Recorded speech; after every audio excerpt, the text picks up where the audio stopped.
my preferred ones. Okay.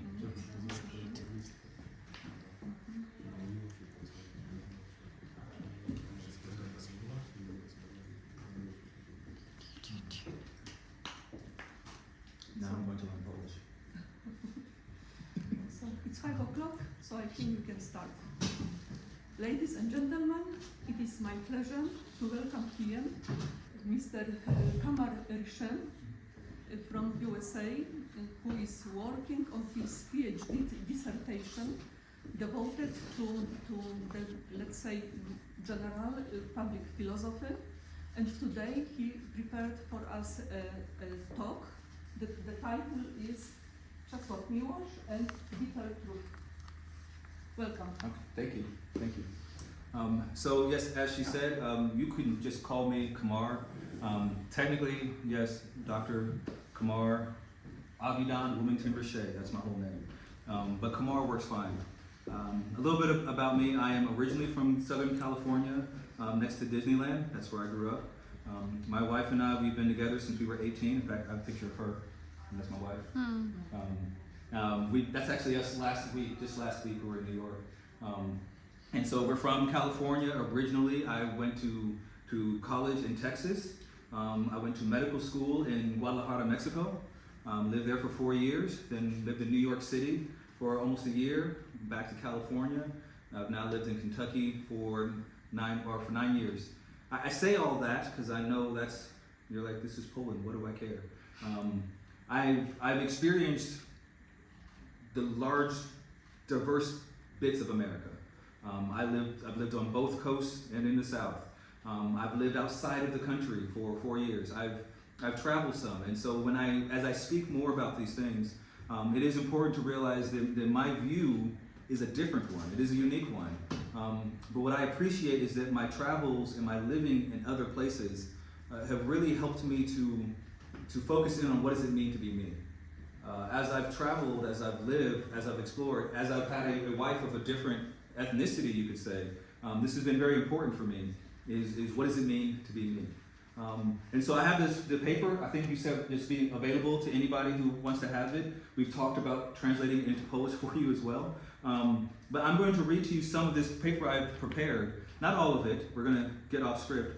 But it really is unpacking this concept that I began to think about after reading Czesław Miłosz's book, The Captive Mind. That's the title in English, The Captive Mind. This book, it challenged me. I realized Miłosz is mostly known for his poetry.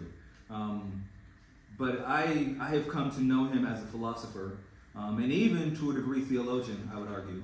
And this is what is captivating me in my understanding. Okay? So, a benefit to being half of an interracial marriage is a window from which to see just how changed things could be if only you had differently colored skin. One example of the chasm between white and black experiences in America is the fact that so many of my wife's compatriots spend their entire lives never once contemplating their own ethnicity. As a black man, I know no such luxury. I do not recall a time when my race was not something I was conscious of. Sure, it took me many years to begin to grasp the levity of the situation, but it was not because I did not see my color. Rather, it was because I did not yet understand how others perceive my complexion. One of the first, most vivid memories I have of this realization dawning upon my nascent mind was in kindergarten, or maybe it was first grade. During those years, I attended a private Christian school, and nearly all of my friends were white. Now, before I go any further, this story is not about any one person being overtly, inherently, or intentionally racist. I want to say that now because as it unfolds, there will be facts that make it seem as though there was indeed some racial animus involved. But that might not be the case. It may very well be an example of seeing shadows where there are none. But that is not relevant. No, what matters is that this was the first time my blackness, as perceived by others, began to be a thought in my mind, and it is this fact that makes the story so powerful to this day. A friend of mine and I were discussing purchasing some snacks after school one day, and we agreed that it'd be a worthwhile use of his money to buy us said treats. I do not recall what they were, but money was involved. Unfortunately, his parents did not allow him to hold on to his own money. Instead, his money was kept in the backpack of his elder sister, who also attended the school. He gave me detailed instructions on which bag was hers and where to find his money, and I dutifully followed them and received the funds. Oh, yes, sorry. I'm fast in English here. Admittedly, I don't know if it really was his money or not, but it really was his sister's backpack. She, upon discovering the money was missing, inquired and discovered that I was going into her belongings and obtaining the money. This was relayed to the vice principal, a stern, older woman who seemed to enjoy corporal punishment too much. And despite my story being a rational tale, corroborated, mind you, by my friend, I was spanked for being a thief. Spanked, I will clarify, by the administrator, by the principal. But second, and more importantly to her, but secondly, to be sure to learn the lesson that I was not allowed to be a thief, my mom spanked me 5 days in a row. 5 days in a row. My mom said that this was because, one, she wanted me to know that I was not allowed to be a thief in her family. But more importantly, the second thing was that she wanted me to understand what it meant to be black in this world. It didn't matter that what I did was innocent and understandable. All that mattered was that I did not see the clear and obvious danger in being a black boy going into a white girl's backpack and taking money out of it. This was a sin far more important than that of thievery, and for this I had to be punished. I want to say I don't have any ill will against my mother over this. I don't think she was even wrong because, honestly, what else could she do? What other resources did she have to teach me this lesson? And even now, as a parent, I have a number of children. I forgot to go here. I have 6 children, 5 of which with my wife. The other we adopted, but all 6 of my kids are mixed, half black, half white. And I struggle even now in this world. How do I teach them this lesson without doing the same thing my mom did? I struggle with this. How do I get a child to understand that the color of their skin can get them killed? I'm going to talk about my parents for a second, because for my parents, it was scary for them to have me as a child because of how dark I am. Here's a picture of, these are my parents, this is my mom and dad, and this is my oldest son at his graduation last year. My parents are lighter than me and my sister. They're a lot lighter. As you can see, they're the same color as my son, who is half white. And so for my parents, something that they said a lot to my sister and I growing up is that we are too dark to get away with anything. A reality is that within America, as black people, the darker you are, the harder it is for you. And one of the fears they had is that they were not as dark as I am. They're not as dark as my sister is. And so how do they communicate through this? They would say constantly, you're too dark to get away with it. You need to realize, Kamar, you're too dark to get away with it. This is something that we have within the black community, this idea that we call, it's called the paper bag test. Are you familiar with this idea of a paper bag? And the color of a paper bag. Within black America, the thing is if you hold up a paper bag and you're darker than the paper bag, you're too dark. You need to be this color or lighter to be safe. My kids, my parents, they're good. And what's interesting is my dad's mother, she was even lighter to a degree than my wife. Let me show you. Here's the rest of my kids. These are my kids. You see, they're lighter. They're the same complexion as my parents. But this is my dad's mom. This is my grandmother. My grandmother, her name's Genevieve. We called her Franny. When she was growing up as a little girl in St. Louis, Missouri, she used to do what's called passing. Passing is when a black person presents themselves as white to the world. And she was so light in color, here's another picture of her, that she could pass as a little girl. And she would tell us these stories of how, and to be black in America, there were no playgrounds for the children, but there were playgrounds for the white children. And so she would go to the other side of town to play in the playgrounds as a little white girl, so it seemed. And then go back home to live with her black family. Something that still confuses me to this day is there were a lot of black men and women back then especially who were as light as my grandmother who chose to pass for the rest of their lives. They would go on, they would say, I'm white, they would marry somebody white, and they would have children who presented white, and they would live their lives that way. My grandmother didn't do that. She chose to live as a black woman, even though she knew she could have a better life had she chosen to live as a white woman. I don't know why. I don't understand. I can't imagine me making that same choice if I even had the choice. But I obviously would never have such a choice. I don't have such choice. The reality is that as a black person, and I'm not unique in this, but as a black person, I am more than just African ancestry. My parents show it, my grandmother shows it, and in fact, here is a map showing where my DNA is from. I did a test, and this is where all the places my DNA come from. I have DNA that comes from Asia. I have DNA that comes from even Iceland, yes. In fact, my DNA, when you break it down, is 30% European. 30% of my DNA comes from Europe, despite this complexion.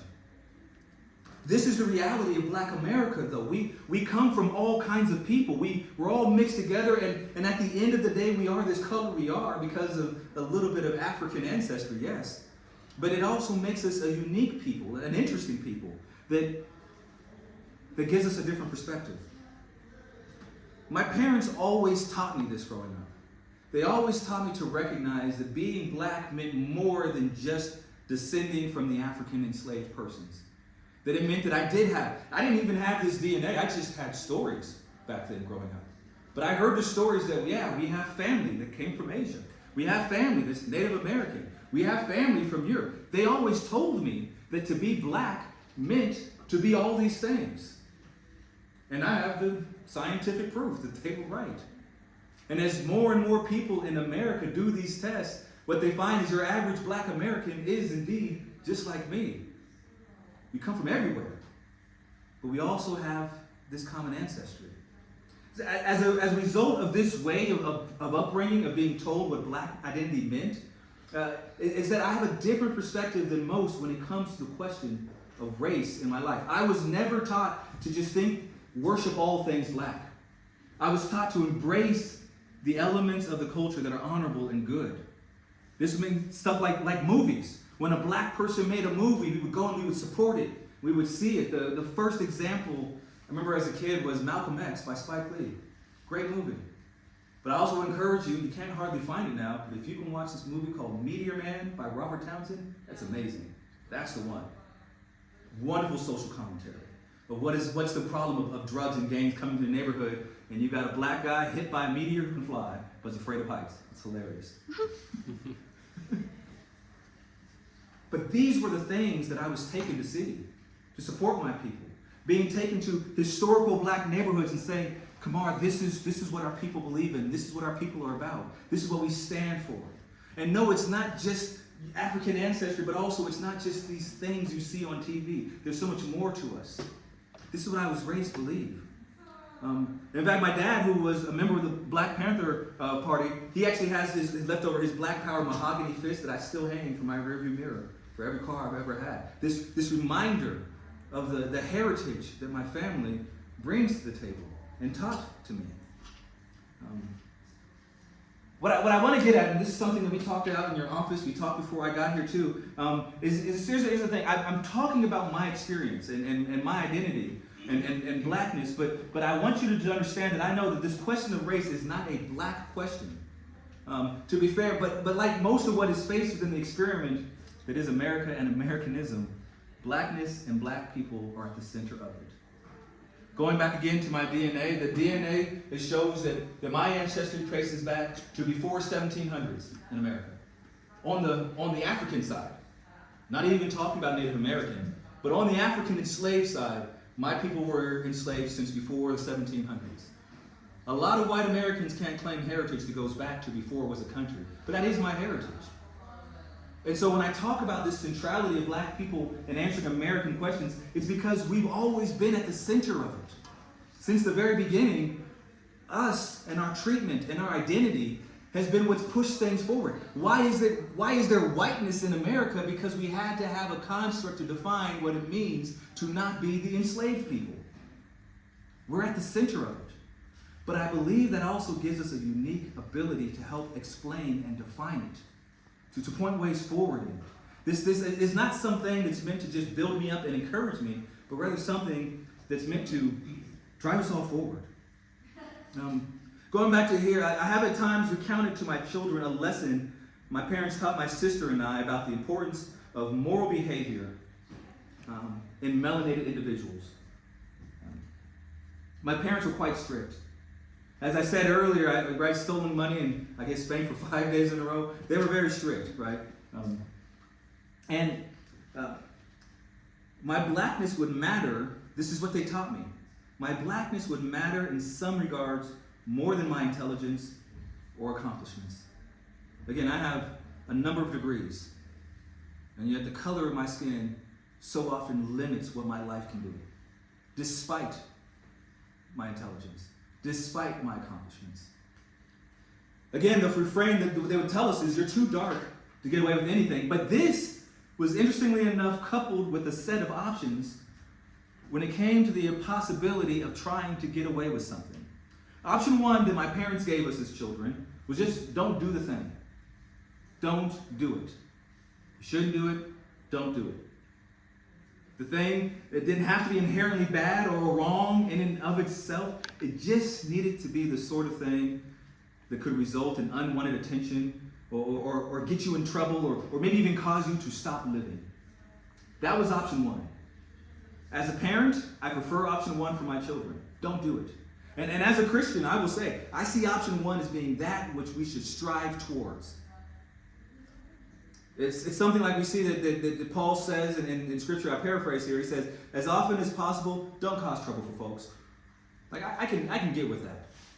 But that was only one option my parents gave us. Because my sister and I, we had a second option. Be smart enough to not get caught. That was also an option given to us as children. Is that whatever you do, either don't do it or don't get caught. And so we did a lot of don't get caught. There were things, my sister and I, she turns 50 in a couple months. We still talk to this day of like, oh, remember we did that? They still don't know. A whole lot of don't get caught sort of things. Which isn't good parenting, except it is good parenting for raising within the context they were saying. This idea of how do you survive, how do you make it as a black person in America. You have to get away with it. You have to somehow trick them into not seeing what you're doing. I put it like this: to be black in a racist world is to be the individual constantly looking for a way to scheme your way out of the grave you were born into. You're in this mess. You're in this trouble.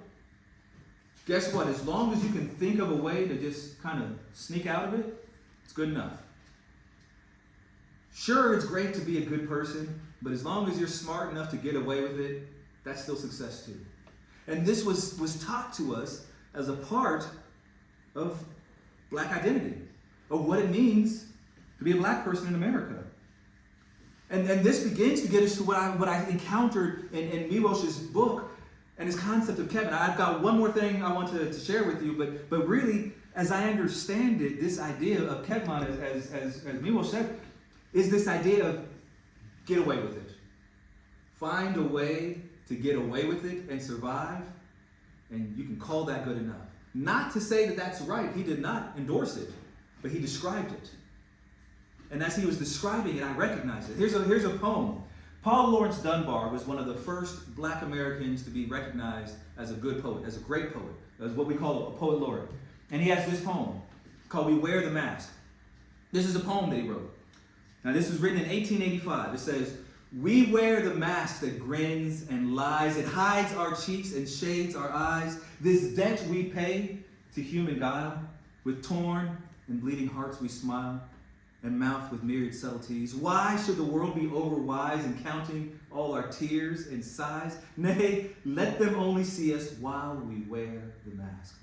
We smile, but, oh great Christ, our cries to thee from tortured souls arise. We sing, but oh the clay is vile beneath our feet and long the mile. But let the world dream otherwise, we wear the mask. Dunbar may have never seen the 21st century or heard cries such as Black Lives Matter, nor did he join the ranks of people devoted to tearing down systems of oppression. In fact, judging by this poem before us, he appears more concerned with ensuring that the world only ever see the one face, the mask, and never the myriad complexity that was the true experience of his people. Now, there really is only one problem I have with this. What we have been talking about up until now has only lightly touched on this, but essentially, this is hypocrisy to the core. What Dunbar is evoking is a scene similar to that of classical Greek theater. You might be familiar with the actors, they put on a mask, right? I did theater growing up. I did 8 years of theater work, and I once did a mask workshop. And it's true, you pick up these masks and you put them on, and you become this whole new thing. Even more than regular acting or makeup, wearing a mask really does change you. But there's a problem with this.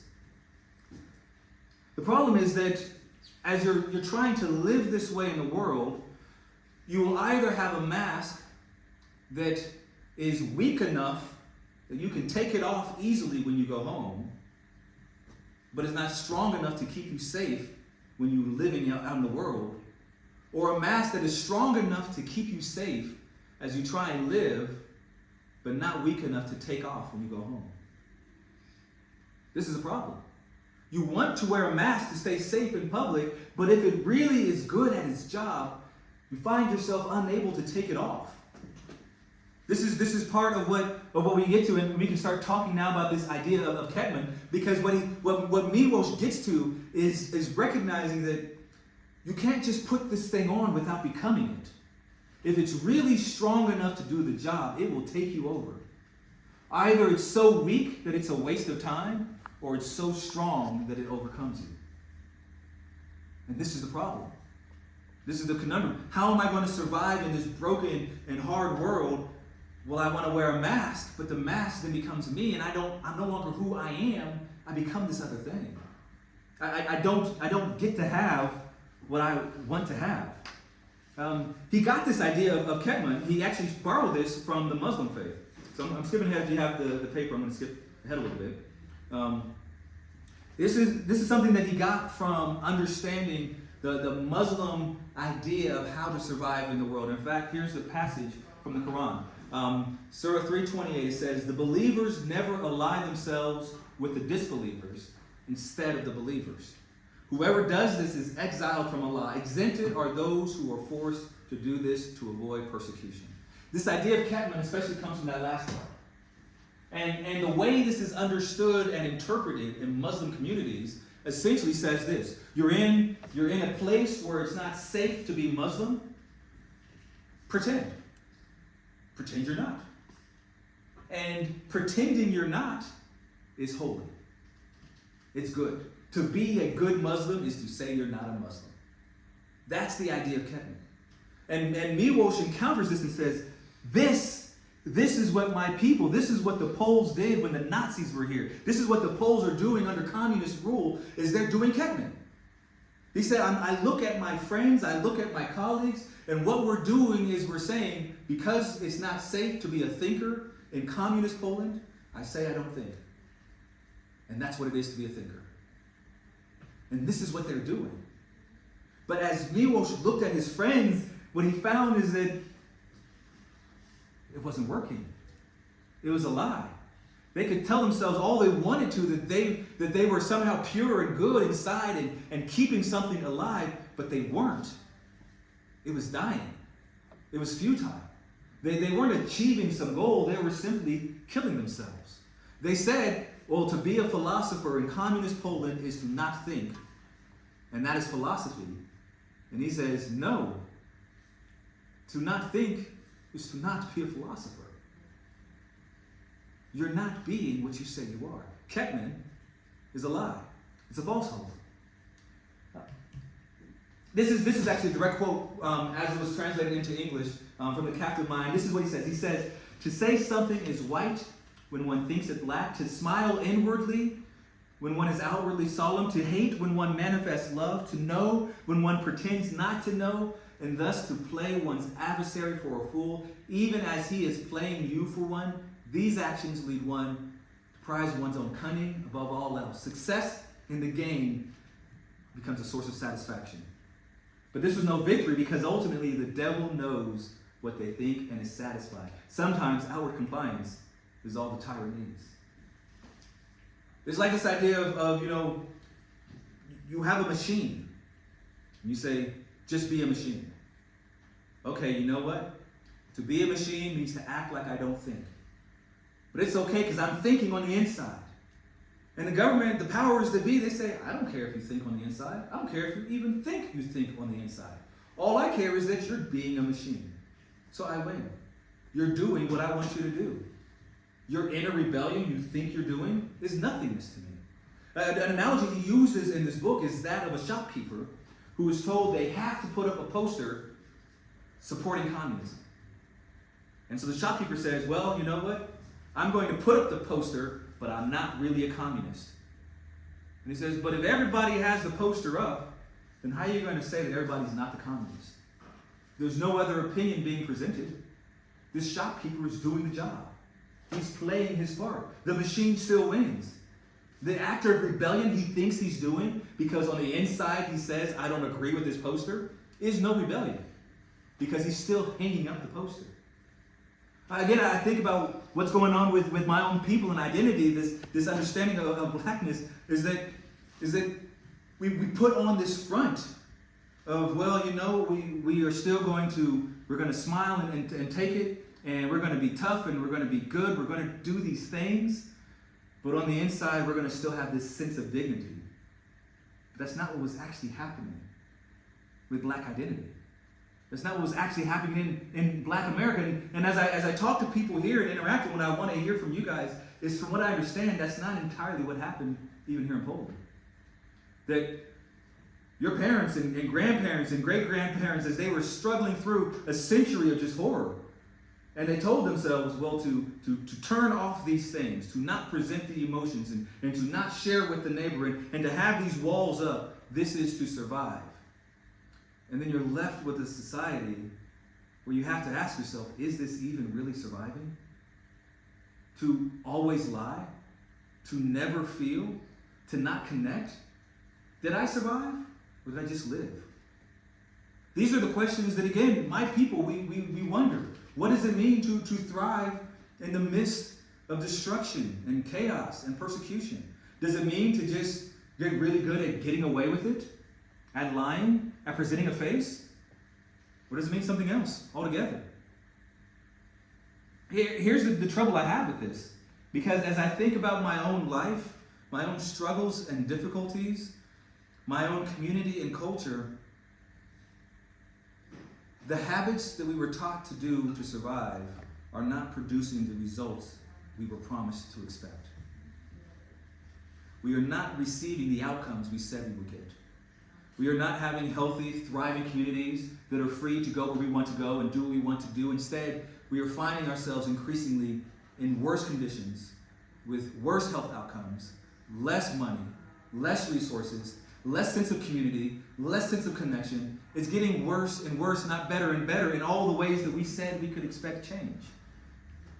Ketman, this is what I really feel. Ketman is a lie we tell ourselves to justify our own hypocrisy instead of embracing our failure and mediocrity in the face of oppressing and repressing dominions of this world. I got this idea of dominions from a philosopher and theologian, Vincent Lloyd. He does amazing writing on this.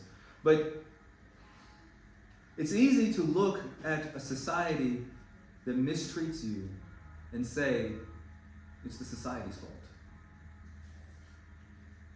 But what Miłosz suggests is that if I am wearing this mask every time I go out in society, And society never becomes a thing which accepts me who I want to be on the inside. It might have to do with the fact that I never live who I am out there in society. That if I want to expect the world to become something that I want to live in, I have to be willing to actually live in the world I have now and not lie to it. My own hypocrisy might actually be the reason why it is that I don't have more justice. I want to talk for a second about this idea of why it's important to me theologically as well, because as you said, I'm doing PhD work.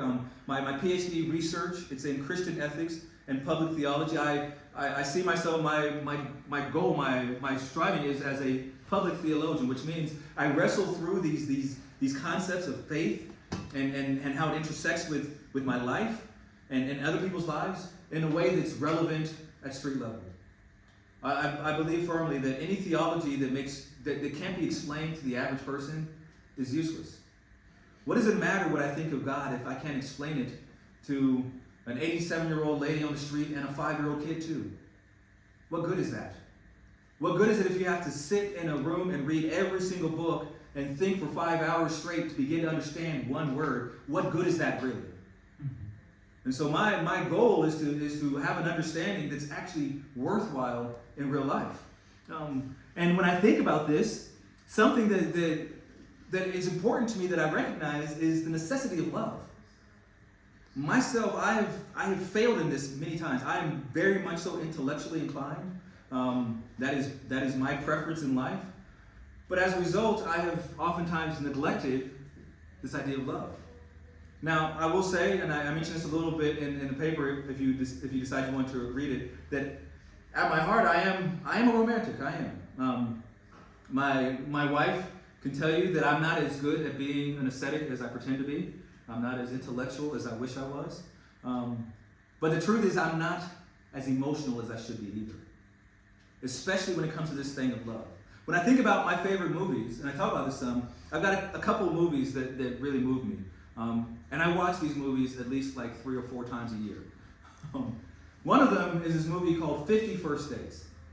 I don't know if it's the same name in Polish. It's a beautiful movie, Adam Sandler, Drew Barrymore, it's great stuff, right? The whole plot is that you have this woman who every morning she wakes up and her memory's erased. And this guy spends every day convincing her to fall in love with him and be okay with going to sleep and forgetting about him, because in the morning he'll be right there ready to win her again. My other all-time favorite movie, The Fifth Element. Oh man, that's just, you can't get better than that. I mean, it's Bruce Willis at his best, Chris Tucker at his best. Like, it's amazing. But at the heart of that again is a love story. And at the end of that movie, when you got Corbin and he's sitting there and Lee losing his arms and she's like, why? You've got to explain to me why. And he finally acknowledges that everything he's been doing is because he loves her. And because of that, because of his acknowledgement and admission of love, literally all life in the universe is saved because of love. Like, man, that's it right there. So I'm this guy who says I love these movies about love, and at the same time I'm like, oh, it's all about intellect, right? There's this conflict in me, and I neglect this reality. The truth is that love is important, but I need you to understand this: is that love is more than a feeling, yes, but it's not less than one. It is more, but it's not less than. There is emotion, there is feeling involved with this. And this is key because, again, I'm talking intellectually. We're going to get back to this mask Ketman thing, but you got to hear, I'm talking intellectually, but emotions cannot be neglected. One of the things that comes with this idea of wearing this mask, especially in Black identity, is this sense of I've got to not feel in public. I've got to remove this emotion from my life to then be safe. But that means I cannot begin to live a life of love. Because while it may be more than emotion, it's not less than. And if I can't have emotions, I can't have love. And without love, I am losing out on the most important, powerful thing in the world. Now, I'm going to get theological for a second. And like I said, that's my profession, that's my life. So I feel like I'm allowed to. But this is why I say love is important, because I say, this is me. Love is the legacy of Christ, the power of the Spirit, the reality of Christian living. And when we limit ourselves, me as a thinker, as a theologian, when we limit ourselves to mere movements of ideas to try and achieve some standing, we have forfeited already, because we use the very power we are to utilize. If I want to have change in this world, I need something powerful. Ideas are powerful, yes. But love is more powerful. There is nothing in this entire world as powerful as love. And if I think I am going to somehow change the world to make it better for me and my people while wearing a mask that makes love impossible, I'm lying to myself. Love is necessary. There is nothing more powerful. And if I want to bring about this change, I have to be willing to feel. I have to not wear a mask. This is necessary. This is crucial. And so it is this love that is to be the foundational basis of the whole faith system that claims the title Christianity. I don't know everything that's going on here, but if it's anything like back home in America, you have people who claim this title Christian, who wish to wield power in the world, and there is no love in it at all. It is hate, it is manipulation, it is control, it is abuse, it is neglect, it is evil, but it is not love. But from what I understand, and even as I begin to learn more about what Miłosz believed too, what he understood, this idea of real, true, authentic faith, there is this love to it. This is foundational. And so I do want to challenge you for a second to just feel free that if you ever see somebody who claims to represent my faith and you see no love in them, call them out. Because you cannot be what I claim to be and not have love. That is foundational. This is relevant as we get to talk about this idea of black faith. Because this is important. See, something that people don't realize is that there's an inseparable connection between black theology and the fight for black equality in America. Within the black cultural framework, faith is right there. Historically, the center of our community was the church. I think Polish people can relate to that a little bit. Historically, that was the center. Where did everything come to? It came to the church. It came to faith. This is what it was all about. And so we claim this idea of faith in God. We claim this idea that we're going to fight for justice because that's what Christ would have us do. And yet, we also taught our children to lie every time they left the house. To not have emotions for the sake of survival. Two things that should not exist. They cannot exist together. How are you going to say that you're doing this thing for God, but at the same time you're just going to live a lie? They don't work. It can't work. It's not real. And the funny thing is, there was a time in black American history where we didn't do that theologically. And that's what's known as the Civil Rights era. So the genesis of power in the Civil Rights movement in America was a synthesis between the willful removal of the mask and an unceasing commitment to the power of love in the face of hatred.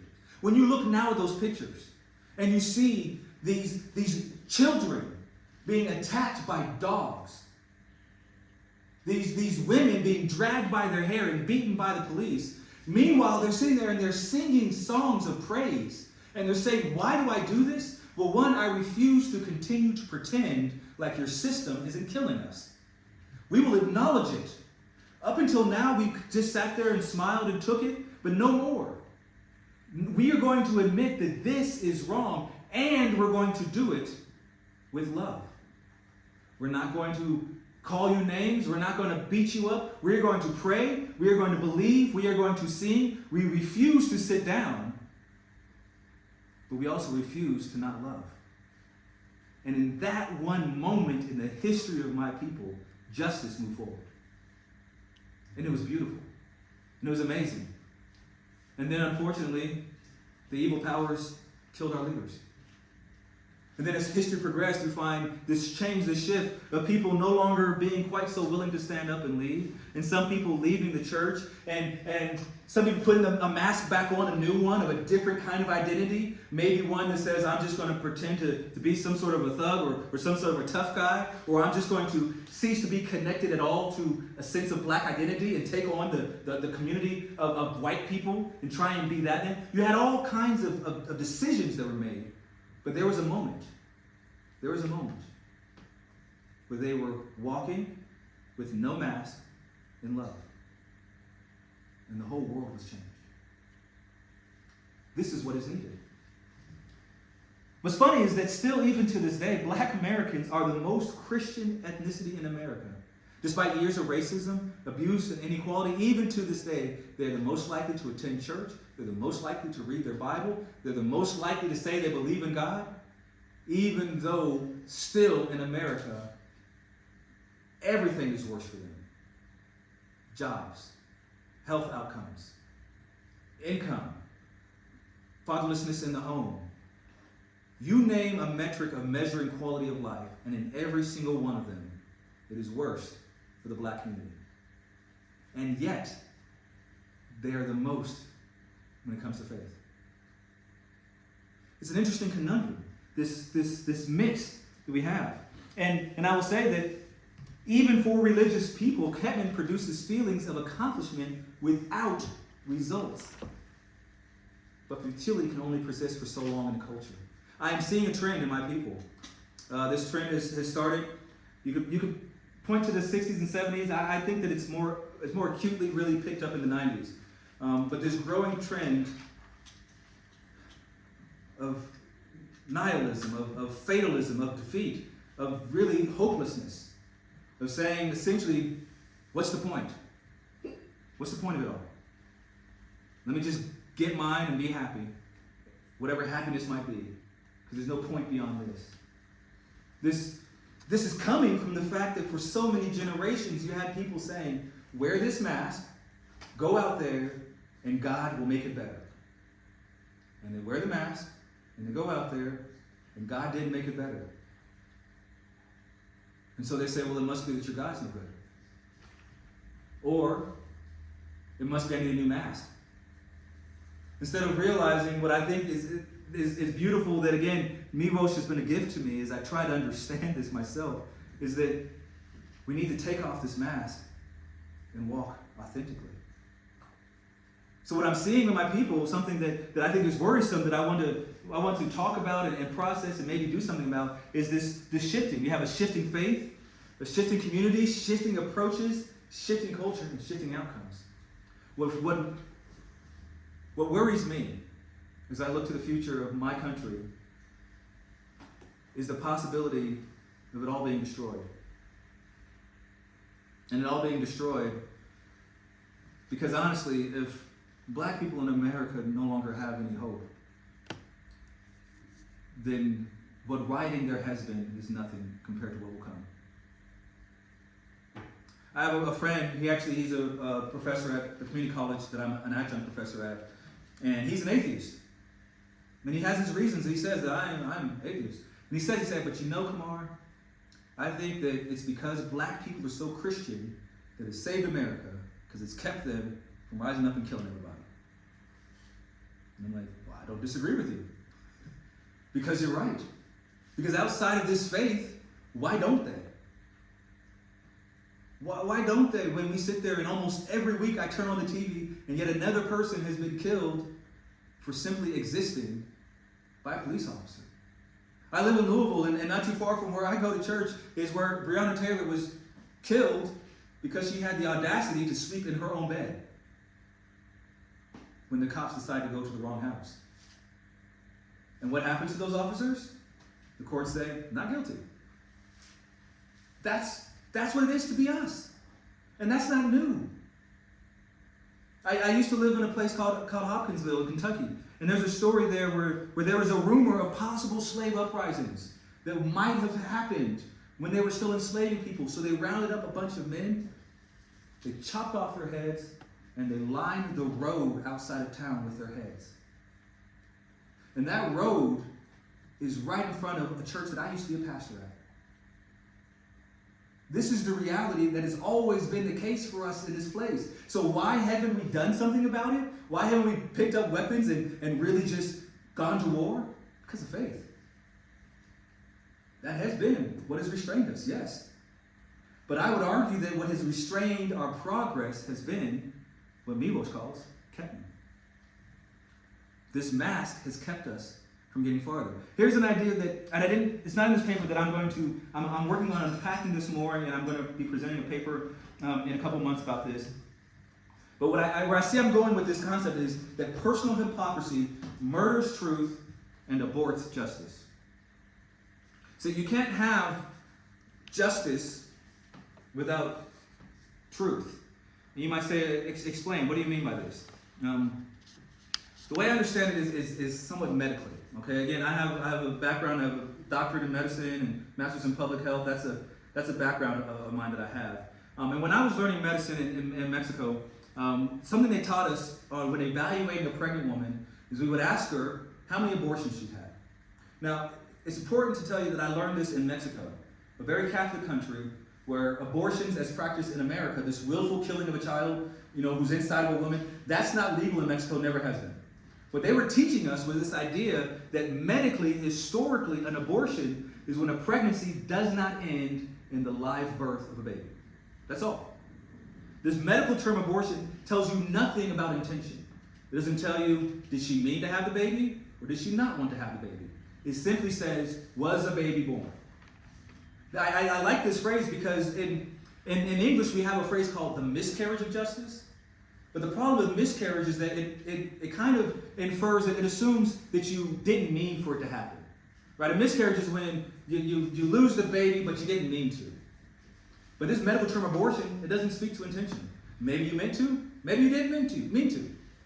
And what I see happening here is that this idea of justice is an abortion in this sense because justice is not happening. And why is it not happening? Well, because the thing that is meant to help to usher it into existing, the midwife, as it were, for justice, is truth. Truth is meant to stand there alongside justice that's trying to come into the world and say, let me help you have a foundation to exist upon. But when we live our lives of hypocrisy and Ketman, we're killing truth. We're killing the midwives. And so then we turn around and we say, justice should be here, but it's not. Why isn't it here? Because we're not having truth. We're killing truth. We can't have this justice make it and be born and survive so long as we don't give it truth to exist upon, to help it come into this world. And so this hypocrisy of ours is indeed destroying any chance of justice. This is a concept that I'm hoping to flesh out more, but here's the idea. Hypocrisy cannot free because freedom cannot flourish where truth is interred, where truth is buried. And there can be no justice where there is not truth. You have to have truth to have justice. And if you have a society of people who are living lies, how will there ever be truth? And therefore, how will there ever be justice? This idea of Ketman is very important to me, and I'm glad my friend Kaitan's here because he's going to really love this slide. Because I say there is truth, and then there's truth. This is a desk. And then there is love your neighbor as yourself. Truth, little t, that's great, that's wonderful. But no society can be staying on that alone. Especially not one that seeks to have justice. For that, we need real truth. We need big T truth. We need the sort of things that can withstand everything. But the problem is, especially within my people I've seen, that we claim to have this truth while living lies. And you can't have that. You cannot have truth while living Ketman. And so it is my belief that the solution to these problems, and then I want us to talk about some of these things, but you have to take off the mask. If you want justice, you have to take off the mask. because only by doing that can we begin to have truth in this world. Miłosz, he saw it. And that brings to the point where I want to interact and discuss with you guys, because my questions are multifaceted. One is, am I understanding what he's saying and describing this problem of Ketman in the Polish world and Polish existence? That's one. But I also want to discuss and talk and have us go back and forth on this idea of mask wearing. Of, is it really that bad? He seems to think it is. I agree with him. Maybe you don't. I would love to hear why you don't if you don't. Or why you do if you do. But the ultimate thing that I want to wrestle with you on, because I don't have an answer to this, is that, so then what does that mean? There's a story I relate to you guys in here, and I'll just share it with you guys now. It wasn't my intention to share it tonight, but I will share it. I talk about it in there. It has to do with racial stereotypes and how they limit you. So within America, there's a strong racial stereotype when it comes to food. And specifically when it comes to a couple of foods, but one in particular I want to talk about is watermelon. Familiar with the fruit watermelon? Within America, there's this racial stereotype that associates watermelon with black people in a very negative way. You can look it up real quick on Google. I don't have the pictures for you here. There's so many just horrible, evil imagery. As a result of this, even though I like watermelon, I don't eat it. I don't eat it because I have this drive that my parents instilled in me to be a respectable, professional black person in the world. But eating watermelon that's that lowly stuff. And then you fast forward to now, even though I understand these things, and I'm at home with my wife and my children, and they eat watermelon and love it. And I still, even though I know these things, cannot comfortably eat watermelon. Though I love it, though I like it, I yet cannot enjoy the very thing I wish to enjoy because of what this mask has done to my own perception of enjoyment. This is something that, again, I know I speak scripture some, but there's a scripture about this that Paul talks about, that which I wish to do, I can't do, and that what I don't want to do, I do. Who's going to help me? Who's going to save me from this? And I have my faith. I believe it is indeed Christ who saves me from this. But what does that look like? I'm still figuring that out. Because at the end of the day, I still cannot comfortably eat watermelon, even though I want to. This is what Ketman does. This is what these masks do. This is what it's done to me. And so this is a real question for me because I want to raise my children free of these things. But how? What is it? I need help. I'm trying to find it out. I'm trying to get there. But I want to open it up. I don't know how you want to do the discussion, but I want to hear from you all. Yes. Yeah. So, thank you very much for this very interesting and very good talk. And now we can start the discussion. Yes? Please pose a question if you have any, or remarks or other comments. Now it's time for it. Yes. Please. I need it. Yes. Yeah. Hi. Thanks, Piotr. I think what may be interesting, because it seems to me that there's probably like a clash of our experience and our viewpoints where we come to the same topics, and how we want to wrestle with them would depends on how we not only understand but also experience them, as you rightfully laid out to us. So that would be like this idea of epistemic situatedness, right? Which is important. So I think maybe it would be interested for you to know that I also think that somehow in the core of Miłosz experience was not only dealing with the tyranny of communism, that was interested not only in how you act, but also how you think, right? Mm-hmm. So that's the famous interpretation by Orwell that he gave based on this, the description of this totalitarianism, which actually makes this total, because it will not suffice the power over your body, like in a traditional monarchic system. Yeah. So I think like that's crucial to understand that Miłosz had this experience, what you described, which was like a racial discrimination during the Second World War in what was probably a center of Jewish community in Europe, Vilnius, and then in Warsaw, which was also crucial for that community. And he helped people to pass, Yeah. right? So he knew exactly what that, as you described, as passing looked like. And then most of those people were forced to pass, but some, I know for some examples, decided that they cannot do that, although they would maybe made it because they look alike, but they chose not because that would mean to leave their loved ones, right? So, because the idea was, okay, you're important for us, we can arrange it for you, you can pass, but your family, you know, like your wife, that's maybe difficult. So you have to make this decision, and they chose differently, right? So you have to acknowledge that, which I think this is like sometimes forgotten when you talk about Miłosz, that this is like, I also believe, a forming experience for him.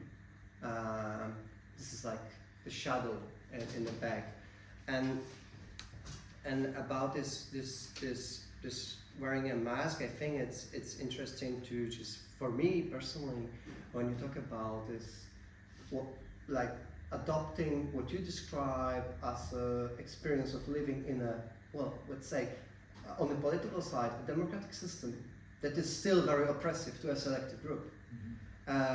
Whereas Miłosz is saying, like, basically, there you have a tyranny, an autocracy that forces you to seek your freedom elsewhere because you cannot realize your full potential there. But then, for some groups, there's no escaping, right? So it's interesting. It's not everyone has this option. For me, it's like it's always interesting to see that there can be a democracy in one aspect that is very totalitarian in another one. Yeah. So I think that's a good lesson for you. And for me, I can share, like, I couldn't read much of Miłosz in a philosophical way, and I don't find it very, like, appealing to read. I think it's written in a style that it's not very, it made it not an easy read, right? But I was like, even as a little kid, when I read the maybe not as famous book, that's the Isa Valley.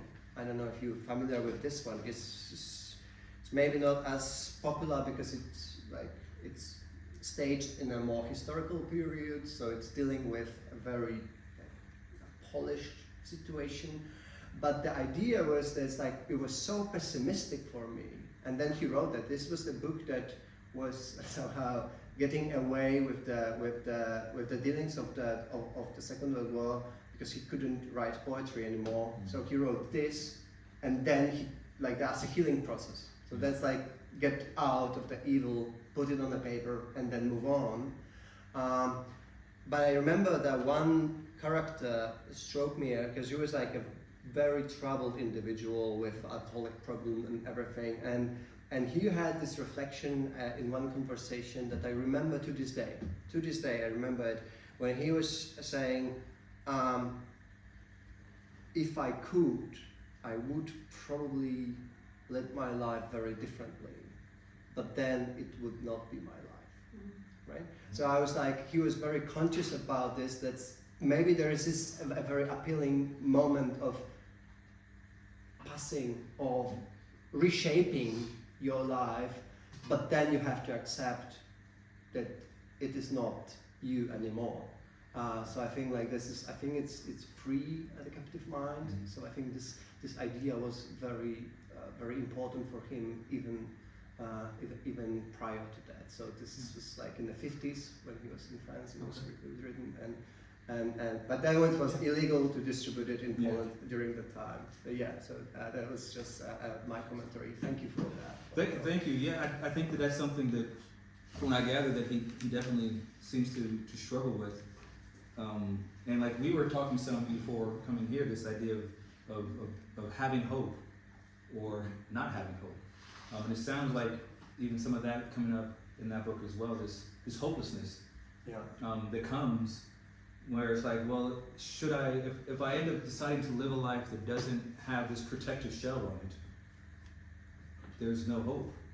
It's this is the one thing keeping me safe, keeping me alive. But at the same time, recognizing that this one thing is not keeping me alive, really. Like not in the me that I wish to be, not in the me that I even should be, but simply the me that can technically procreate and eat food and sleep. But is that living? Oh yeah, just maybe a quick note, because I think this is when I think about it, this struggled individual in this novel, he was not blaming a system or anything. He was himself the cause of the trouble. So he felt that he ruined his life because he committed a murder before, and it put a toll on the rest of his life. So that's like, it's not always a system that can enslave you. It's you. It's you. It's you yourself trapping you in this thing. Yeah. And yeah, it's a concept that I think is more universal than many of us would like to admit. Even within our own lives individually. You guys, maybe you're young enough, you don't have as many mistakes as me. But it can be easy to look at some of your choices and say, this right here has trapped me. And then you get to this point where you say, I need to get away from this thing. But if, like it sounds like with this character you're talking about, if I get away from this, will I still be me? Or is this who I am? Am I okay with this being me? I believe that's a theological question more than many people. People limit theology to, scriptures, faith, things of that sort. And I believe that we don't spend enough time talking about these existential questions within theological framework. Because I say that if your faith does not address those deeper things, then again, what's your faith doing? It should be making you wrestle with that. What does it mean to exist? And not just to die and go someplace, but what does it mean to be a person who messes up and fails? To be trapped by me, not by my neighbor. What does that mean? But in my experience, a lot of religious people, they don't like thinking about that. Because that's for philosophers. That's for humans. That's humanity. I have a question, and it's not just for you, for anybody. Something that I would love to understand more. What does it mean to be Polish? That's controversial. To be proud. Okay. Yeah. Oh, that was even more controversial. Polish pride, yeah, that would be controversial. But what I was alluding, it's like, I think that's embedded in the Polishness understood culturally would be like a victim of two very oppressive totalitarian regimes, and that victimness would shape us and would deprive us of our national pride, and therefore we have to refine it in a way. So it's like you're a victim, but you're a victor in your victimness because you survived, right? Although oppressed, with scars, but yeah. So I think that would be a rough definition. I swear that sounds exactly like how many would describe what it means to be black. That sounds just like our definition to a large degree. Which is part of what drives my love of this and wanting to discuss more, because like you saying that, like that, I kid you not, that 250 plus years of chattel slavery followed up with Jim Crow laws that would hang you for having the audacity to be happy on the street. Followed up with you can't live in this neighborhood because of the color of your skin. Like, and for so many of us, it's to be black is to be the unkillable victim in this American system. But you know what? Because we survive, you can't kill us. Like that is a lot of our identity. And then on top of that, then the added twist of, and by the way, we're going to outthink you and outsmart you, and you can lie to your face and you won't know it because that's how we survive. There's an element of that. I think there's also like an interesting wordplay with what you're saying. It's like when you get used to passing, then passing by became a standard or even a victory. Yeah. But do you want to spend your life passing by Yeah. or living it? That's Yeah. the question. Although I think nowadays we think there's a danger in this narration, like self-victimization and stuff. So it deprives you of the agency that you need in order to strive. So that's it's a part of the identity, but maybe it's also a crippling one when you want to move to the future. Yeah. There's many discussions happening within Black intellectual circles about that, of this essentially this infatuation, this love of victimhood.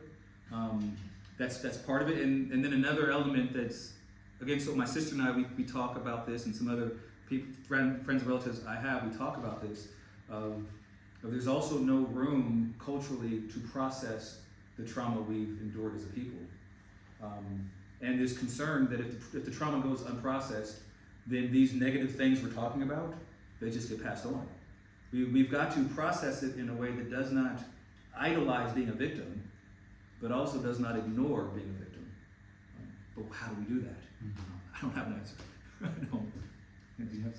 If I can jump into the discussion, because I don't agree fully with you, Piotr, because I think there is a very strong element of victimization to Polish identity, but I think there's also one very essential that differentiates us from like the Black communities.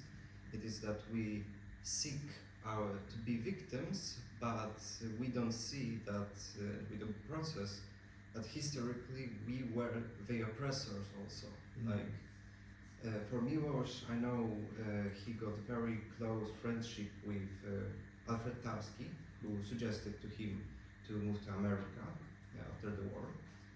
And Tarski tried living by this mask all his life, but while he was living in Poland, it was futile. Even though he changed his name, even though he converted to Catholicism, even all those things, many intellectuals in Poland, even if not strictly was anti-Semitic to him, they were definitely not as prone to help him as they were to help someone else. So he didn't get any cathedra while he was still a doctor in Poland. He was facing some direct anti-Semitism, but also from his professors and friends like Jan Łukasiewicz.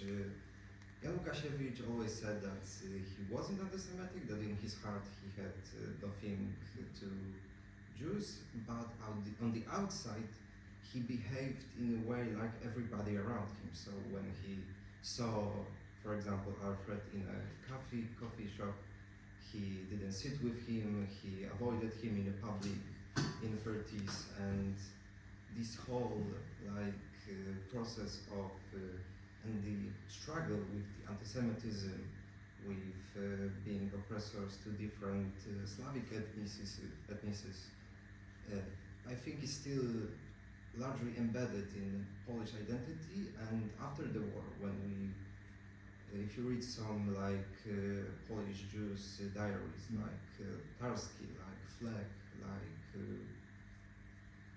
some other philosophers, it seems that it was not a process at all. Like it was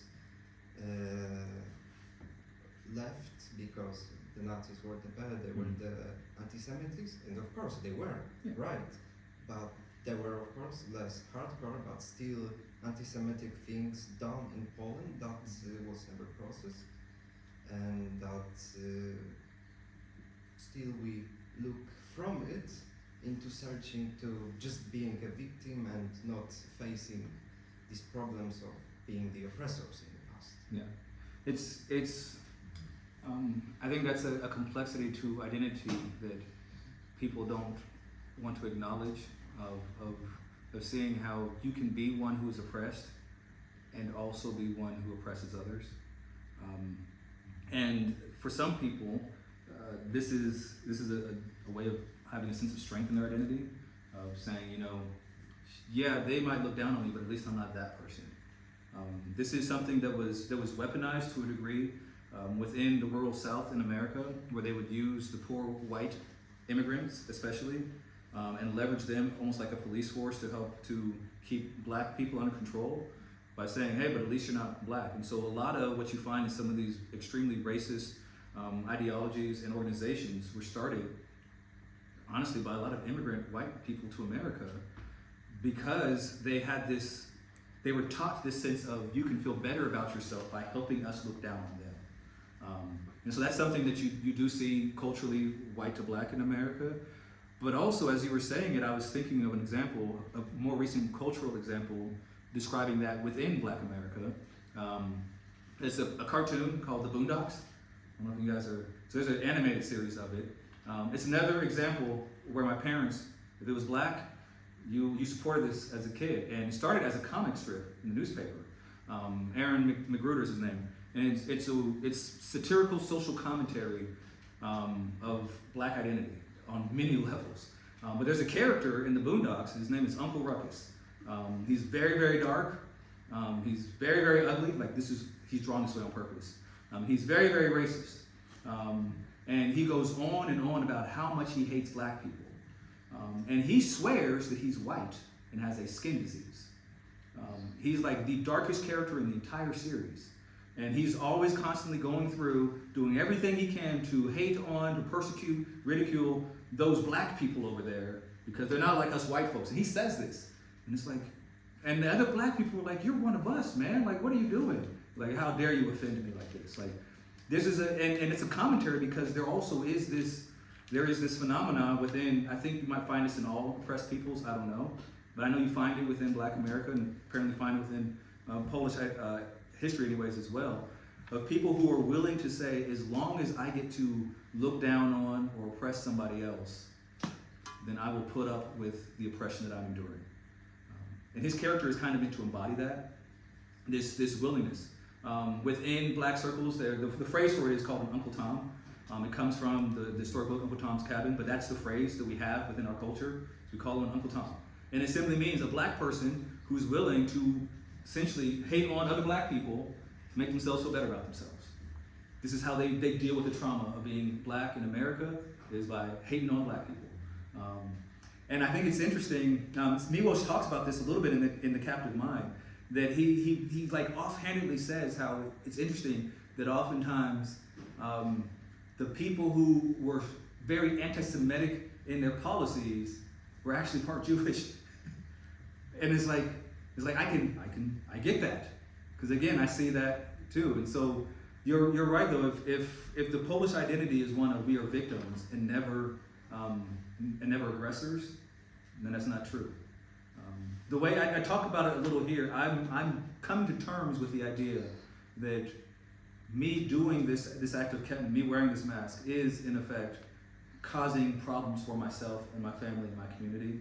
That it is not fair to blame it all on what's going on outside if I'm perpetrating something that's going to perpetuate this. I have to own that. I have to take responsibility.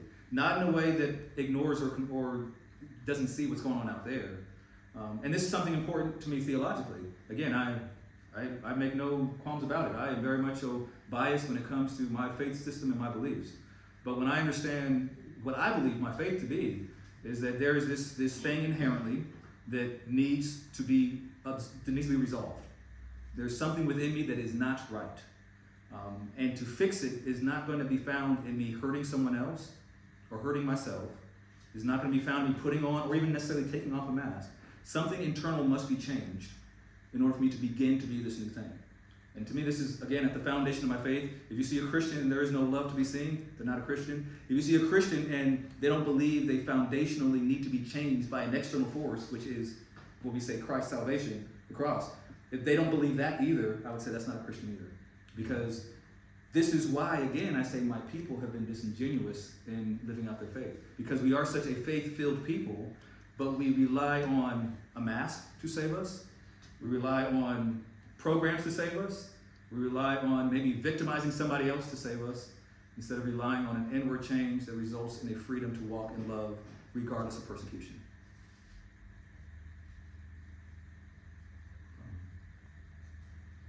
But I want to, it's been my experience, this is my second time coming to Katowice. I was here last year as well, and I hope to come back.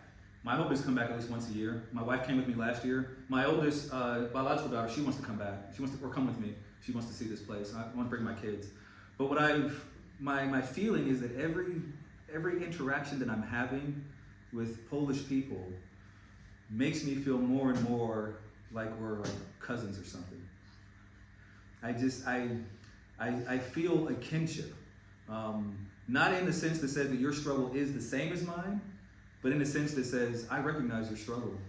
And I think that I see things in it that I can learn from. And there might be things in mine that you can learn from too. So how about let's be family and let's have a meal and let's share. Let's process this trauma together like family's supposed to do. That's kind of my growing heart that I have when I come here. I want to learn. I want to share too, yes, but I also want to learn. Because every time I've learned something new, it endears me more to you all as a people.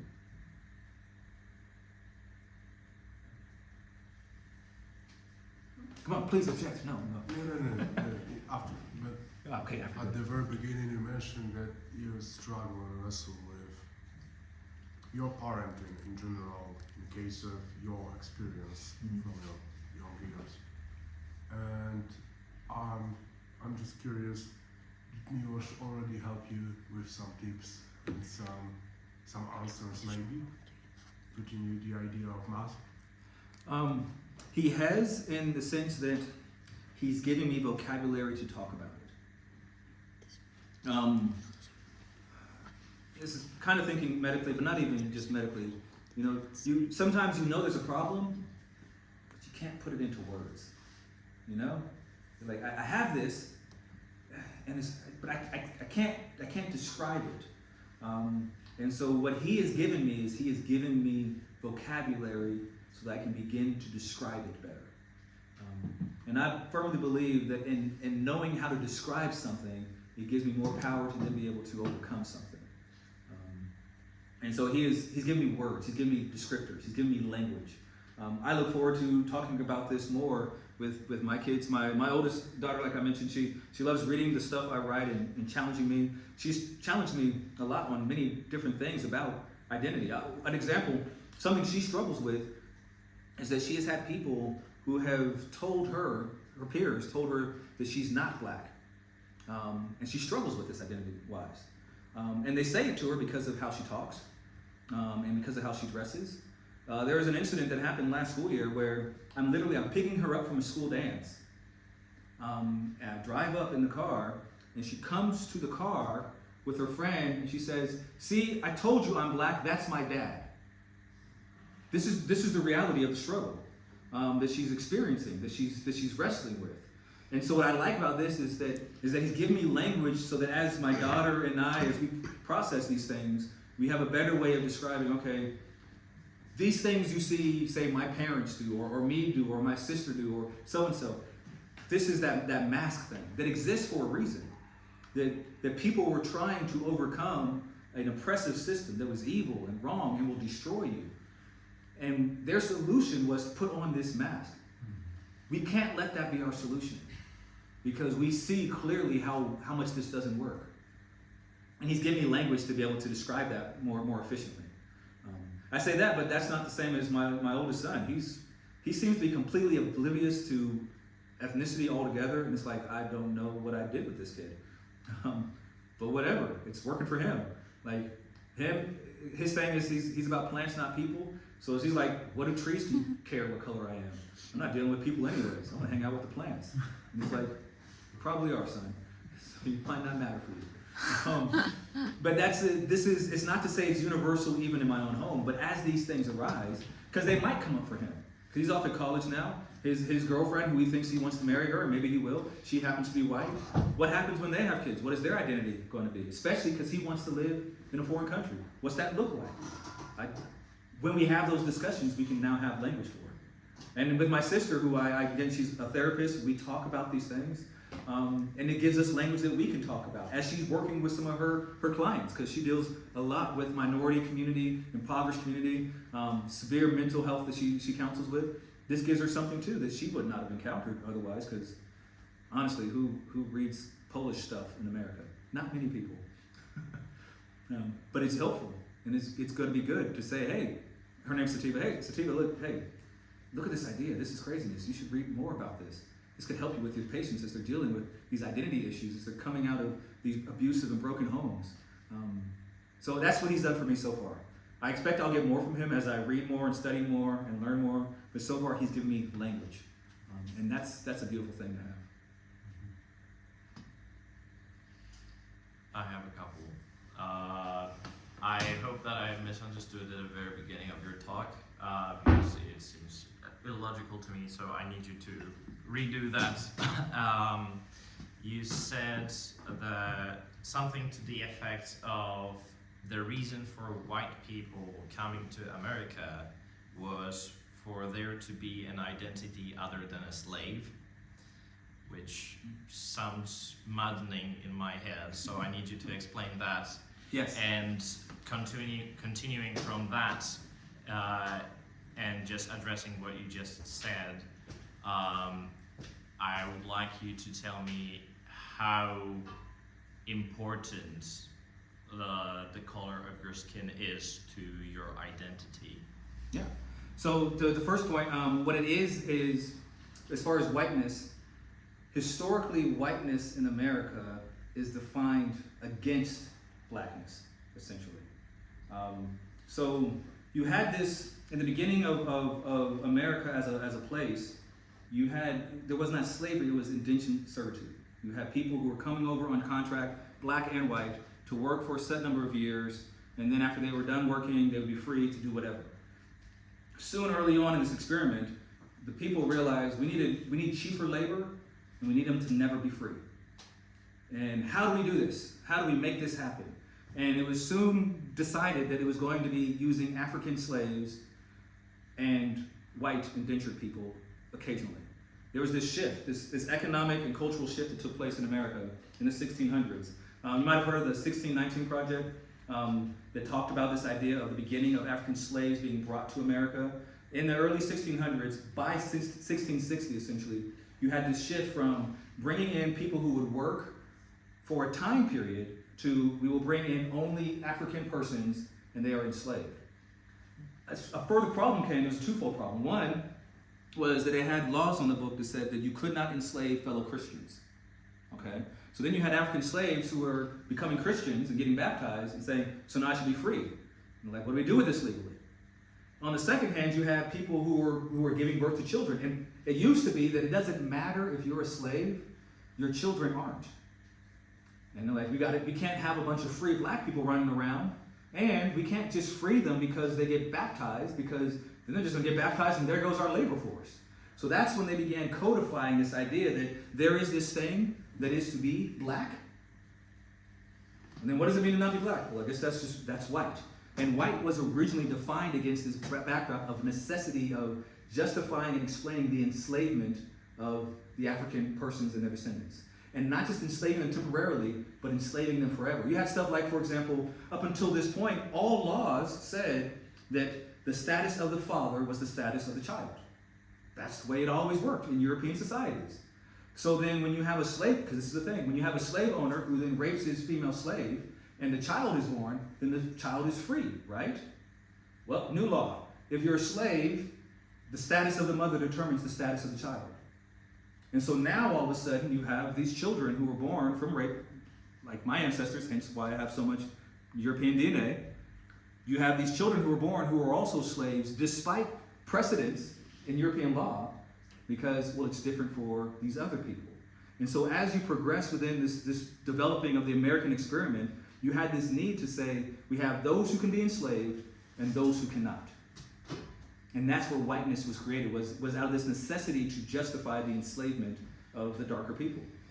It goes even so far as something that I mentioned in the paper, this idea, it's called the one-drop rule. And this was an actual rule they had that said that if we can prove there is just one drop of African enslaved blood in your ancestry, you are therefore not white.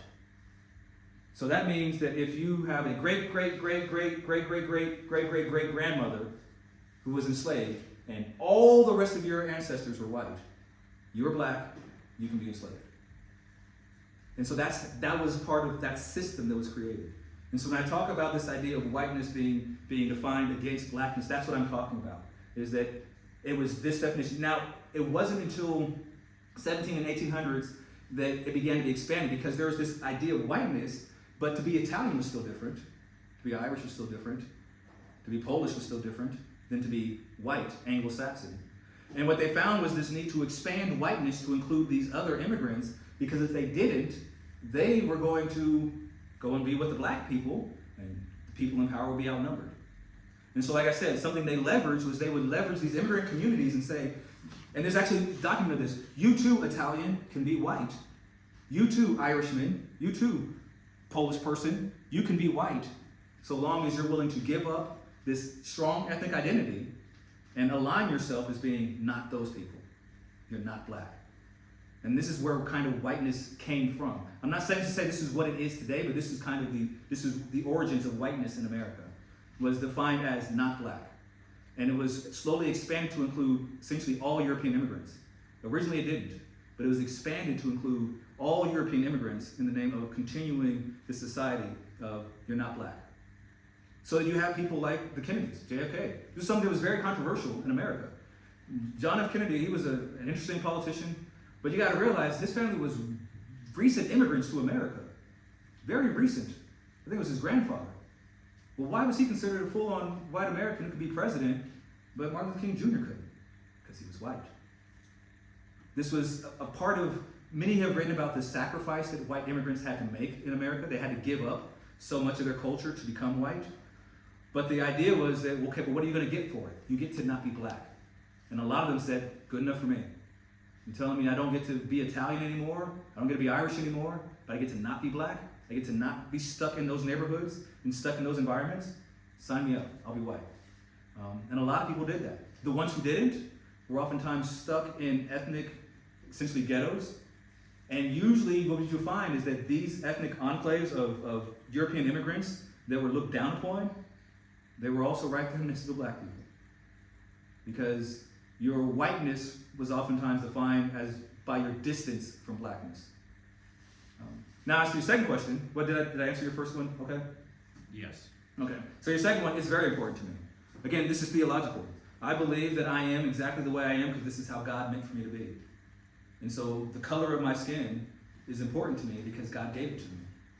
That does not mean that my color is more important than yours, but it also does not mean that it's not important either. And so I think it's very important. Here's a joking aside to verify that. People get older, and skin changes, and I got like these kind of like light colored spots that are showing up on my hand. And I tell my wife, I'm like, oh no, I'm turning white. This is bad. Like, I'm not really turning white. Like, it's a joke of things. But the reality is that when I was younger, I had to learn to be okay with my being so dark. But now that I'm older, I very much so. I love this. I love this. This is me. This is who I am. It's very important to me. If I were not black, I would not be Khmer. And I like being Khmer. Theologically, this is also important because I happen to believe theologically in the idea of the resurrection and all those things and existing forever in that state. And so I do believe that I will be indeed black in my perfect state. I had this conversation with people who I mentioned that, just theologically, talking about the idea of resurrection and what color will you be. And they came and said, what do you mean you're going to be black? I said, well, why wouldn't I be? And they said, because you're going to be perfect. And I said, what's not perfect about being black?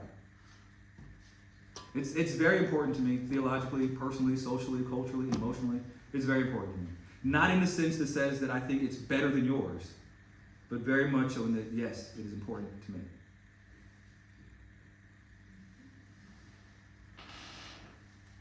Let me ask you a question. Please, yes.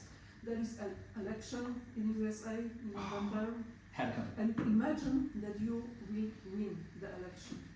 What will be your strategy to change this injustice, horrible situation?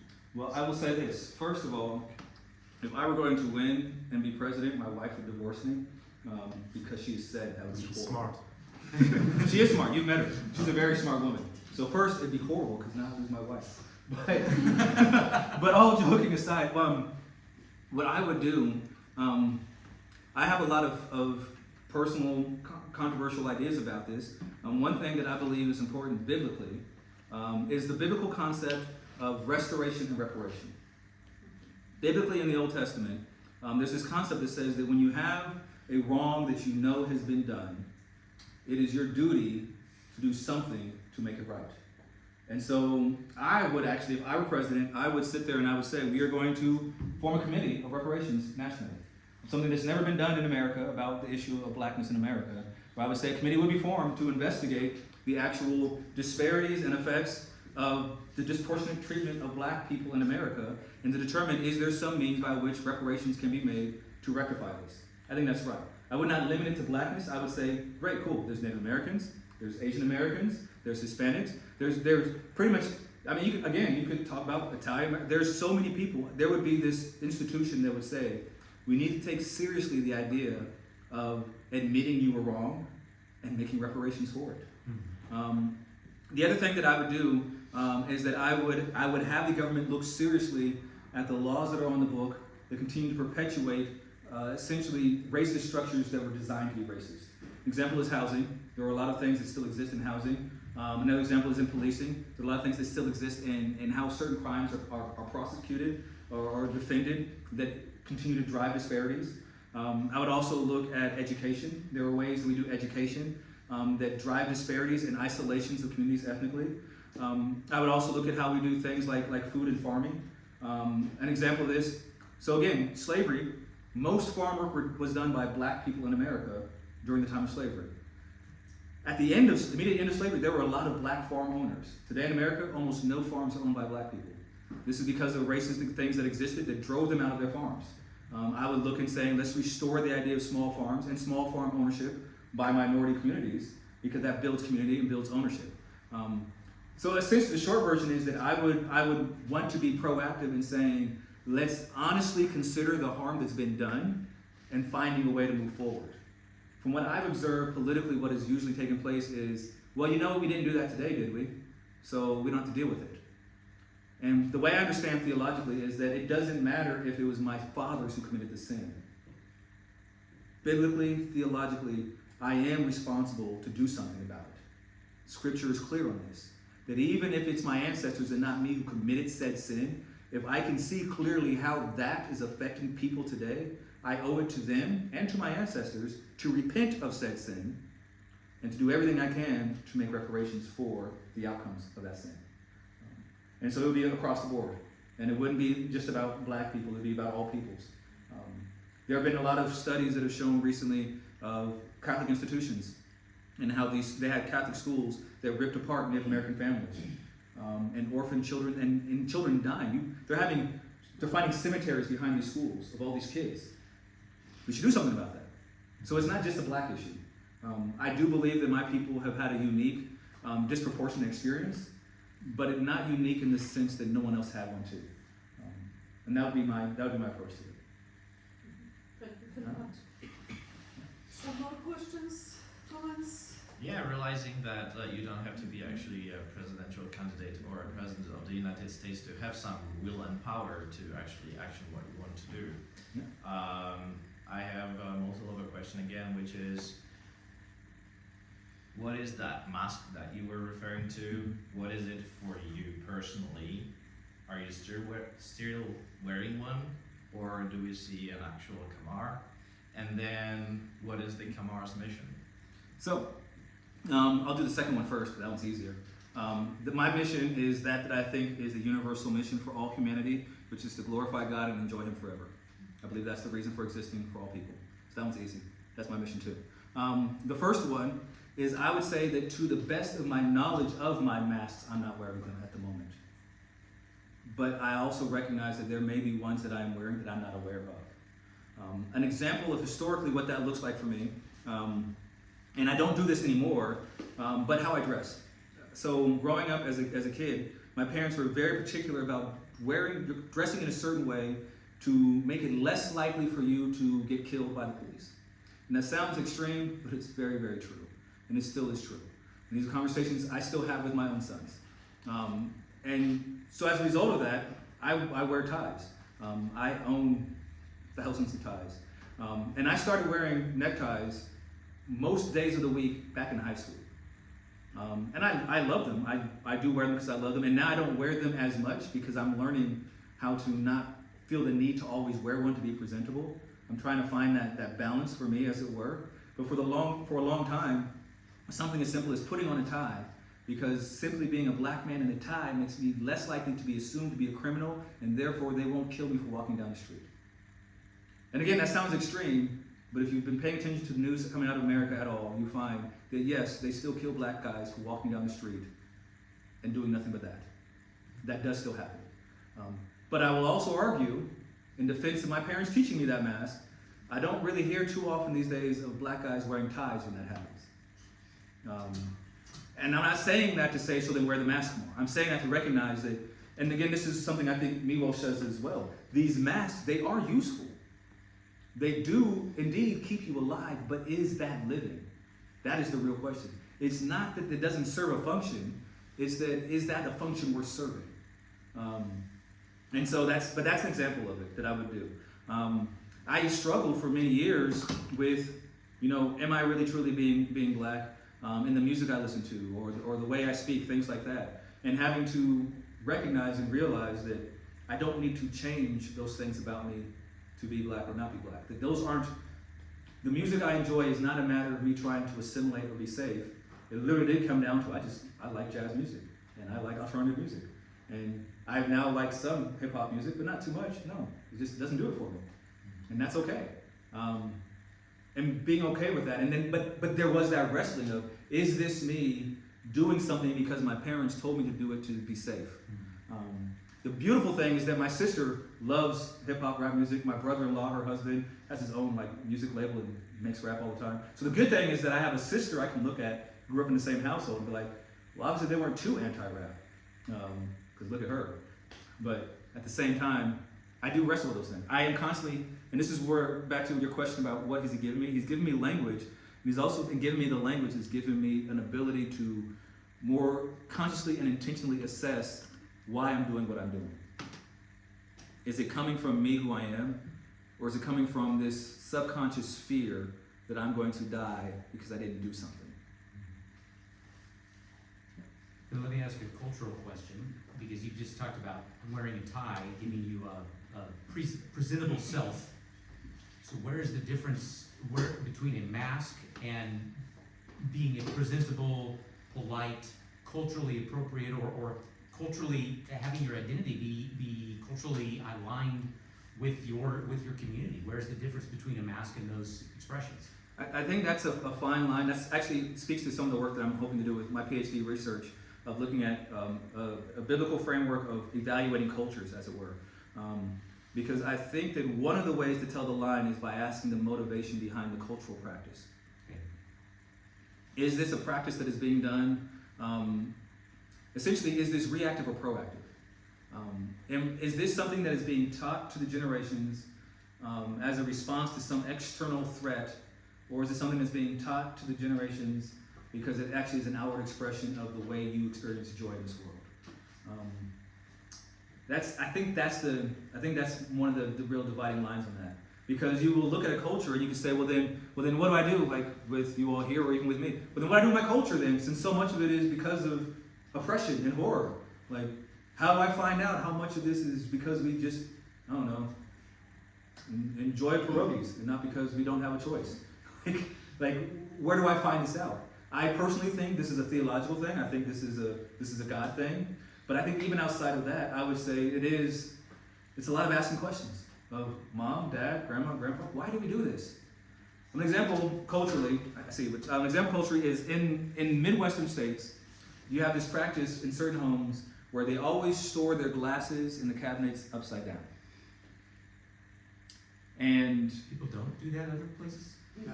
That was my home. And when you find out where this started, it started during a time period called the Dust Bowl, where you had these massive dirt storms that were blowing across all of America, and if they didn't do that, dirt got inside the cups. But now today, what dirt's going to blow in the cup? None. So why do we do it? Because mom did it. Why did mom do it? Because grandma did it. So this is an example of something that you could argue, this is a mask. We don't need to store them upside down. Now if you just do it because you like, whatever. But there are some who like, if you don't do it upside down, you're in trouble. Now you've gotten to the point where it's mask wearing and not simply, we do it because we enjoy to do it. I think that's the distinction there of finding out why do we do it this way? Okay, why do we still do it this way? Like, if we did it initially for a good reason, and that reason's gone, and it serves us no good today, then why are we still doing it? Like, that's I think the work that we need to be doing culturally. Yes. So I actually want to push this a step further. And the background for this comment and question, I guess, is Linda Zagzebski's exemplar ethics and work surrounding that, the conversation surrounding that. So when we talk about imitation and exemplification of an exemplar, following somebody as an ethical goal, there's a degree of mask wearing here. There's a degree to which I'm putting on a mask to try to become more like something that I see as valuable. We see an extreme example of this in like Shunzha's view of rights in the Confucian tradition. So to what degree is that the flip side of Ketman, or the same thing as Ketman, or something entirely different? How do we relate that kind of mask wearing to what we're talking about here? I would say theologically it's the same as Ketman. And again, this is where I have to admit that I come from a theological framework that gives me a different answer than other people will have. But my understanding of my faith is that it is not about me trying to or pretending to be like Christ, but rather me actually having an internal power that's given to me in the Holy Spirit to actually be like Christ. That is not a trying, it is a doing. It is not a becoming, it is a being. And so my understanding theologically is that if I'm going to sit there and put on a mask to try and be like Christ, then I'm not doing it. But rather, if I am going to let the same mind be in you, which is also in Christ Jesus, and live like Christ, then I'm being. And so that's my theological, so I can only give you a theological answer to that. Outside of that, philosophically, sure, yes, same. But ultimately, theologically, not the same. Because to me, theologically, that would be Pharisaical, that would be religious rules, that would be external pressure, that would be all these things that to me is not what my faith is. My faith is not a attempting to, trying to, working hard to be. It is I actually am it on the inside. And my real struggle is me being what I am, and for me to stop putting on these masks, not a need to put on a mask. And if I can successfully take off all these masks, I can actually be the real Kamar. And so like what you were asking, like, I'm only as much the real me as I can be because there are parts of me that I probably still have yet to become that I'm meant to be. So it's never going to be a putting on, it's going to always be a taking off. And then as a parent, anytime that I am teaching my kids in a way that involves a putting on and not a taking off, I'm failing them too. Because it's never going to be a putting on, it's going to always be a taking off. Theologically. Expanding on your faith and on your mission to get people closer to Christ, I wonder, since you did acknowledge that you don't necessarily disagree with the idea that Black people were generally stopping themselves from taking action because of their faith, but then again, most of the activities that were peaceful were led by the Christians. And then you did mention history about your dad and the Black Panthers. That was actually a movement led by a Muslim that could base his lack of action on the quote that you decided to display here today. And yet he took the option of violence rather than peaceful protest or non-action. So I wonder, where do you think people took it from in Christianity to stop themselves? Or if you don't actually believe that, then please just expand on that answer. Well, I will say a quick clarifying aside. From my understanding, none of the founders of the Black Panther Party were Muslim at the time of the founding of the party, the way I remember their history. I know that some converted to Islam later on in their lives, but at the founding of the Black Panther Party, it was a non-religious movement. It was devoid of any religious inclination whatsoever. I also will add that they were not a violent organization, as I understand them. They were victimized and villainized by the federal government.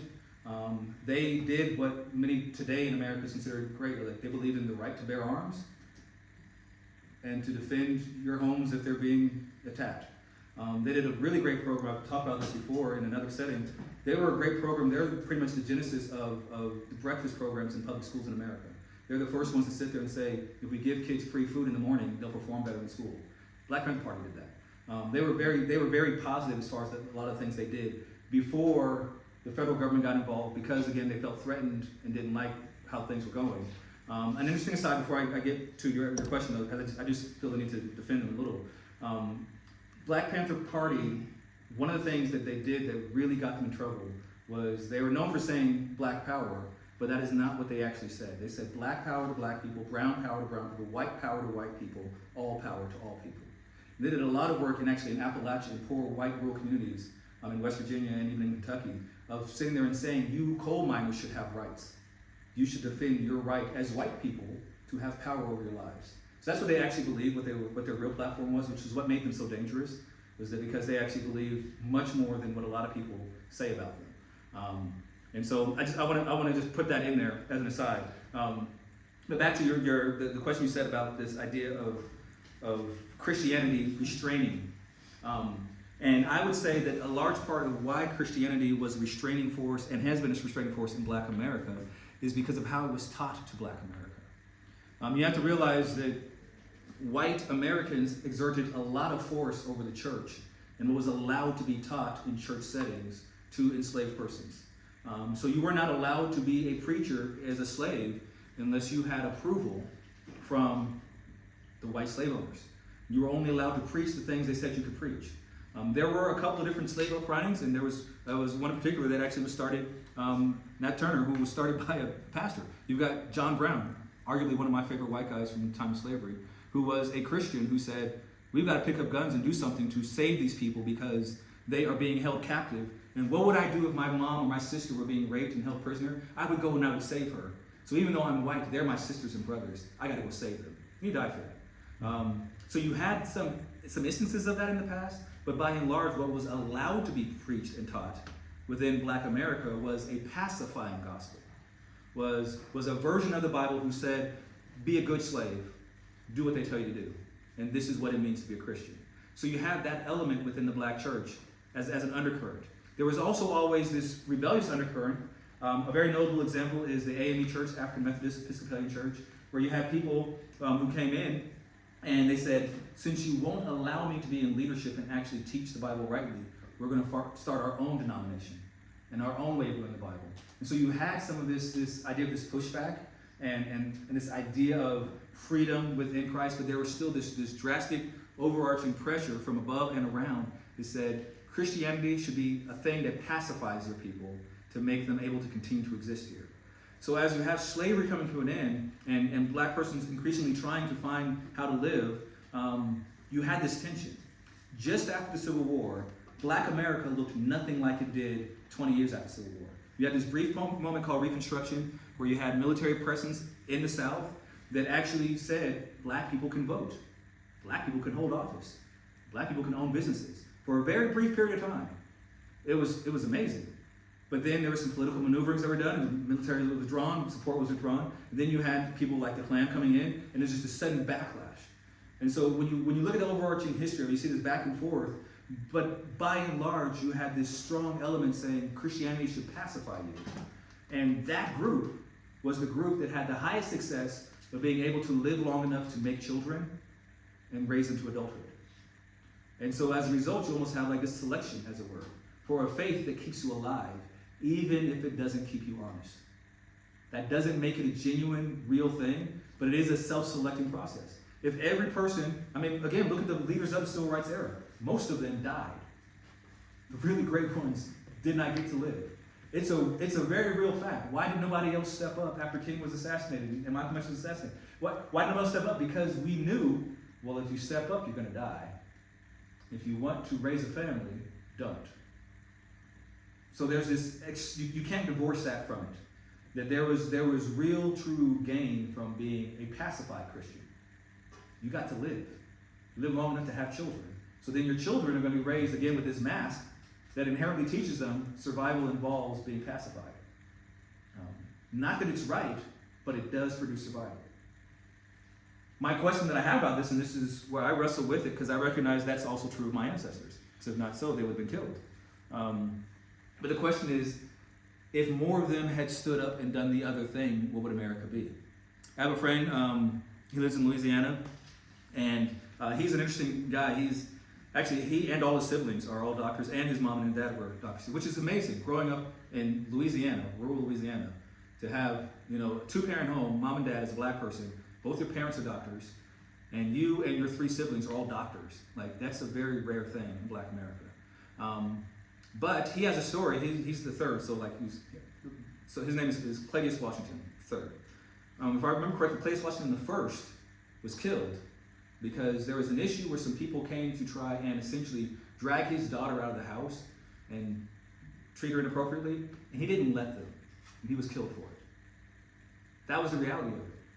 So to stand up, then you don't get to be there to raise your family. Now he's fortunate, and he has a family unit that's so strong that they tell the story and they don't see that as a sign of weakness. But that's a unique thing. That's not a common thing. I mean, think about our own families. Are you more likely to sit there and say, sure, stand up and die and don't be there for your kids? Or you know what? Just make it home today.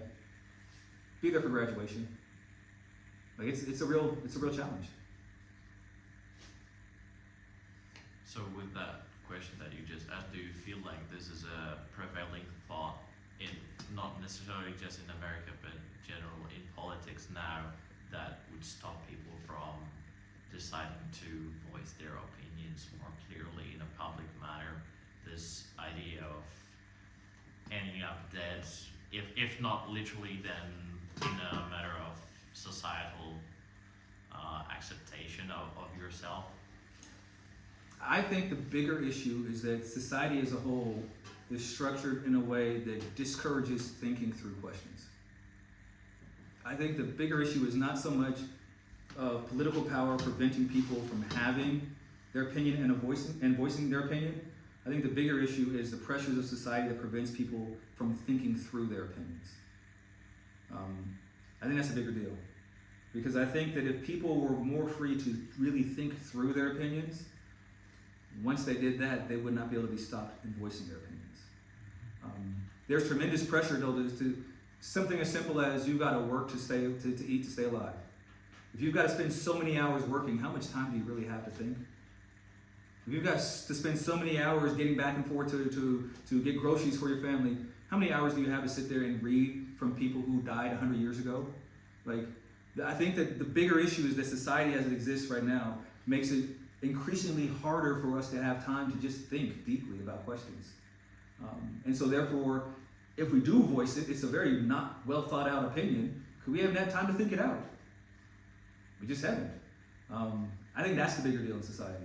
There's so much of the pressures that exist in this world, from what I've seen around the world really, it prevents people from having the time to think deeply for themselves. So what would be your call to action for us? My thing is to ask these questions and encourage people to please think. And I realize that's a huge ask because, again, you still have to work a job. You still have to, write papers and go to school and raise a family and, get gas in your car. Like, you still have to live. And so it's a big ask, but that's my ask is please think. Think. Think these things through. Ask yourself, what do you really believe and why do you believe it? What do you really feel and why do you feel it? Think.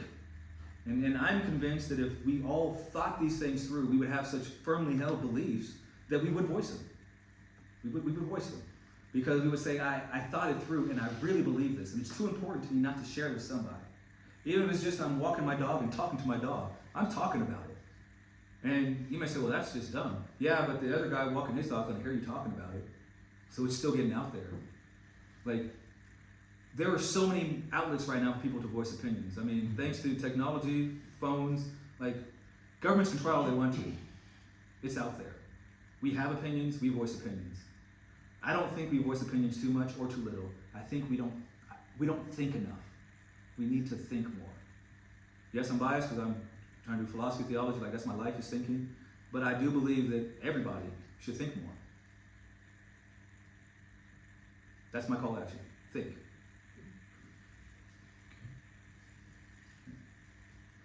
So maybe it's time to finish this meeting. Thank you very much again. We are very glad that you were that you are with us and you prepared this talk, and we can listen to your opinion. What is, as you said, very common to our Polish experience, or more general to our human experience. Not only it is not only connected with our history, and we can thank you. In this way. Thank you. I will add, I am sorry for talking so fast. No, it's okay. It's a problem I have. But then it was okay. Yes, thank you. Dziękuję Państwu bardzo za przybycie i zapomniałam powiedzieć, że to jest pierwsze spotkanie koła filozofii, koła